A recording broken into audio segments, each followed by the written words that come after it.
ओम श्री गणेशाय नमः। संक्षिप्त श्री पद्मपुराण षष्ठी खंड चंद्रमा की उत्पत्ति तथा यदुवंश एवं सहस्त्रार्जुन के प्रभाव का वर्णन। श्री भीष्म जी ने पूछा, समस्त शास्त्रों के ज्ञाता श्री पुलस्त जी, चंद्र वंश की उत्पत्ति कैसे हुई? उस वंश में कौन कौन से राजा अपनी कीर्ति का विस्तार करने वाले हुए? श्री पुलस्त जी ने कहा, हे राजन भीष्म, पूर्व काल में ब्रह्मा जी ने महर्षि अत्रि को षष्ठी के लिए आज्ञा दी। तब उन्होंने षष्ठी की शक्ति प्राप्त करने के लिए अनुत्तर नाम का तप किया। वे अपने मन और इंद्रियों के संयम में तत्पर होकर परमानंदमय ब्रह्म का चिंतन करने लगे। एक दिन महर्षि के नेत्रों से कुछ जल की बूंदें टपकने लगी, जो अपने प्रकाश से संपूर्ण चराचर जगत को प्रकाशित कर रही थी। दिशाओं की अधिष्ठात्री देवियों ने स्त्री रूप में आकर पुत्र पाने की इच्छा से उस जल को ग्रहण कर लिया। उनके उदर में वह जल गर्भ रूप से स्थित हुआ। दिशाएं उसे धारण करने में असमर्थ हो गई, अतः उन्होंने उस गर्भ को त्याग दिया। तब ब्रह्मा जी ने उनके छोड़े हुए गर्भ को एक कर्तित करके उसे एक तरुण पुरुष के रूप में प्रकट किया, जो सब प्रकार के आयुधों को धारण करने वाला था। फिर वे उस तरुण पुरुष को देव शक्ति संपन्न सहस्त्र नामक रथ पर बिठाकर अपने लोक में ले गए। तब महर्षियों ने कहा, ये हमारे स्वामी हैं।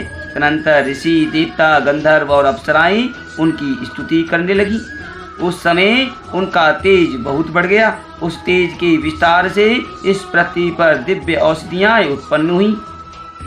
इसी से चंद्रमा औषधियों के स्वामी हुए तथा द्विजों में भी उनकी गणना हुई। वे शुक्ल पक्ष में बढ़ते और कृष्ण पक्ष में सदा क्षीण होते रहते हैं। कुछ काल के बाद प्रचेताओं के पुत्र प्रजापति दक्ष ने अपनी 27 कन्याएं, जो रूप और लावण्य से युक्त तथा अत्यंत तेजस्विनी थीं, चंद्रमा को पत्नी रूप में अर्पण की।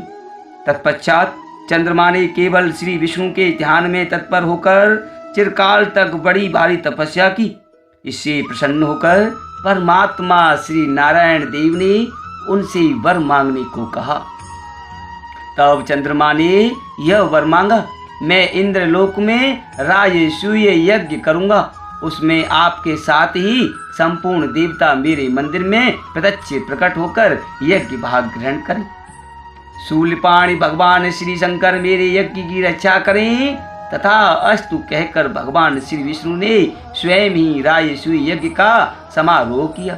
उसमें अत्रि होता, भृगु, अधर्वयु और ब्रह्मा जी उद्गाता हुए। साक्षात भगवान श्री हरि ब्रह्मा बनकर यज्ञ के दृष्टा हुए तथा संपूर्ण देवताओं ने सदस्य का काम संभाला। यज्ञ पूर्ण होने पर चंद्रमा को दुर्लभ ऐश्वर्य मिला और वे अपनी तपस्या के प्रभाव से सातों लोकों के स्वामी हुए। चंद्रमा से बुद्ध की उत्पत्ति हुई।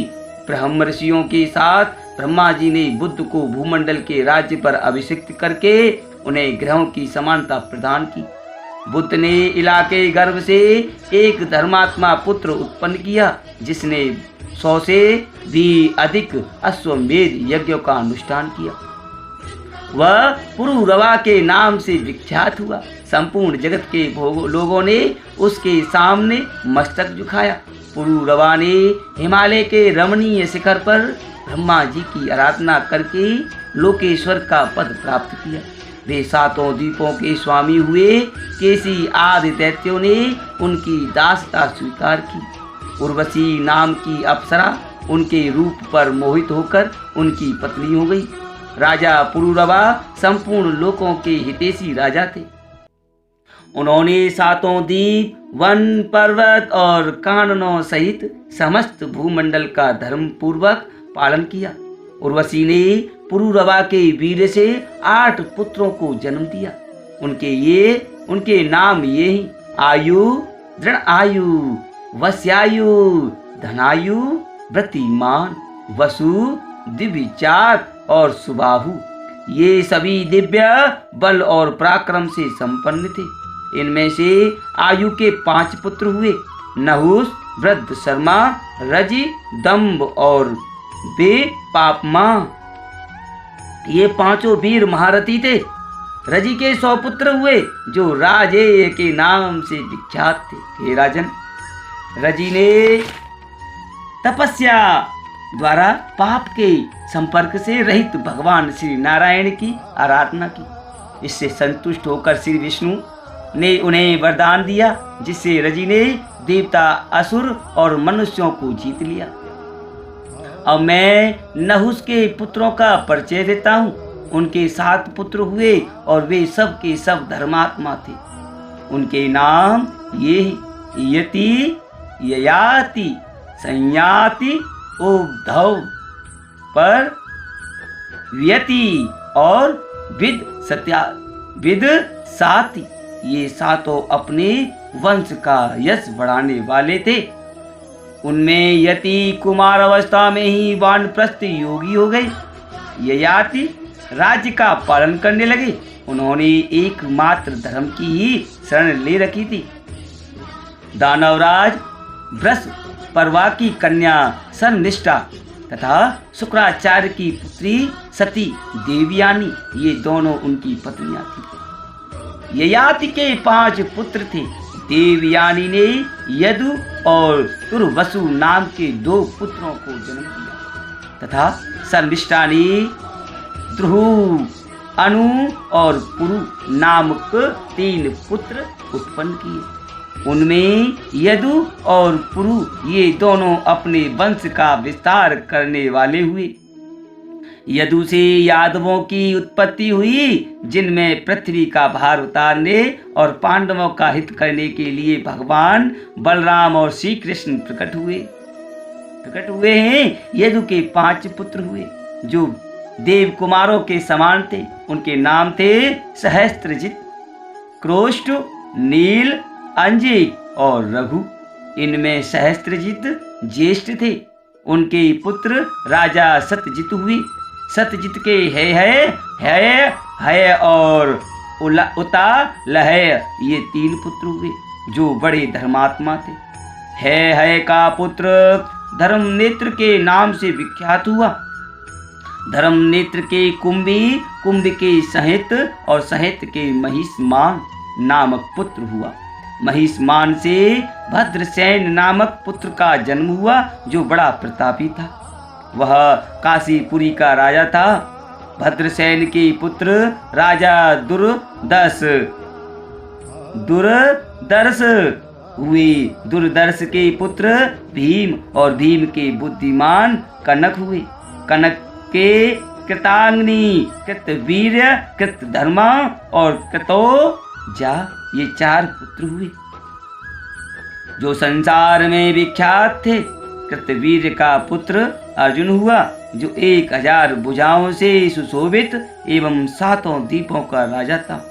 राजा कार्तवीर्य ने 10,000 वर्षों तक दुष्कर तपस्या करके भगवान दत्तात्रेय जी की आराधना की। पुरुषोत्तम दत्तात्रेय जी ने उन्हें 4 वरदान दिए। राजाओं में श्रेष्ठ अर्जुन ने पहले तो अपने लिए 1000 भुजाएं मांगी। दूसरे वर के द्वारा उन्होंने यह प्रार्थना की कि मेरे राज्य में लोगों को अधर्म की बात सोचते हुए भी मुझसे भय हो और वे अधर्म के मार्ग से हट जाएं। तीसरा वरदान इस प्रकार था, मैं युद्ध में पृथ्वी को जीतकर धर्म पूर्वक बल का संग्रह करूं। चौथे वर के रूप में उन्होंने यह मांगा कि संग्राम में लड़ते लड़ते मैं अपनी अपेक्षा श्रेष्ठ वीर के हाथ से मारा जाऊं। राजा अर्जुन ने 7 द्वीप और नगरों युक्त तथा 7 समुद्रों से घिरी हुई इस सारी पृथ्वी को छात्र धर्म के अनुसार जीत लिया था। उस बुद्धिमान नरेश की इच्छा करते ही हजारें भुजाएं प्रकट हो जाती थी। महाबाहु अर्जुन के सभी यज्ञों में पर्याप्त दक्षिणा बांटी जाती थी। सब में स्वर्णमय यूप, स्तंभ और सोने की ही दिवेदियां बनाई जाती थीं। उन यज्ञों में संपूर्ण देवता सज धज कर विमानों पर बैठकर प्रत्यक्ष दर्शन देती थी। महाराज कार्तवीर ने 85,000 वर्षों तक एक छत्र राज्य किया। वे चक्रवर्ती राजा थे। योगी होने के कारण अर्जुन समय समय पर मेघ के रूप में प्रकट हो वृष्टि के द्वारा प्रजा को सुख पहुंचाते थे। प्रत्यंचा के आघात से उनकी भुजाओं की त्वचा कठोर हो गई थी। जब वे अपनी हजारों भुजाओं के साथ संग्राम में खड़े होते थे, उस समय सहस्त्रों किरणों से सुशोभित सतकालीन सूर्य के समान तेजस्वी जान पड़ते थे।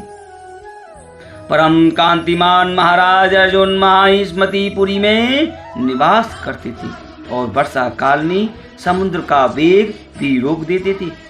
उनकी हजारों भुजाओं के आलोड़न से समुद्र क्षुब्ध हो उठता था और उस समय पातालवासी महान असुर लुक छिपकर निश्चेष्ट हो जाते थे। एक समय की बात है, वे अपने 5 बाणों से अभिमानी रावण को सेना सहित मूर्छित करके महिष्मतीपुरी में ले आए। वहां ले जाकर उन्होंने रावण को कैद में डाल दिया। तब मैं पुलस्त्य अर्जुन को प्रसन्न करने के लिए गया।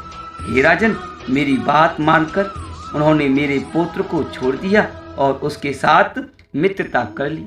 किंतु विधाता का बल और पराक्रम अद्भुत है, जिसके प्रभाव से भृगुनंदन परशुराम जी ने राजा कार्तवीर की हजारों भुजाओं को सोने के तालवन की भांति संग्राम में काट डाला। कार्तवीर अर्जुन के 100 पुत्र थे। किंतु उनमें 5 महारथी अस्त्र विद्या में निपुण, बलवान, शूर, धर्मात्मा और महान व्रत का पालन करने वाले थे। उनके नाम थे शूरसेन, शूर, धृष्ट, कृष्ण और जयध्वज। जयध्वज का पुत्र महाबली तालजंग हुआ। तालजंग के 100 पुत्र हुए, जिनकी तालजंग के नाम से ही प्रसिद्धि हुई। उन है वंशीय राजाओं के 5 कुल वितिहोत्र, भोज, अवंती, तुंडकेर और विक्रांत, ये सब के सब तालजंग ही कहलाए। वितिहोत्र का पुत्र अनंत हुआ, जो बड़ा पराक्रमी था। उसके दुर्जय नामक पुत्र हुआ, जो शत्रुओं का संहार करने वाला था। ओम नमो भगवते वासुदेवाय।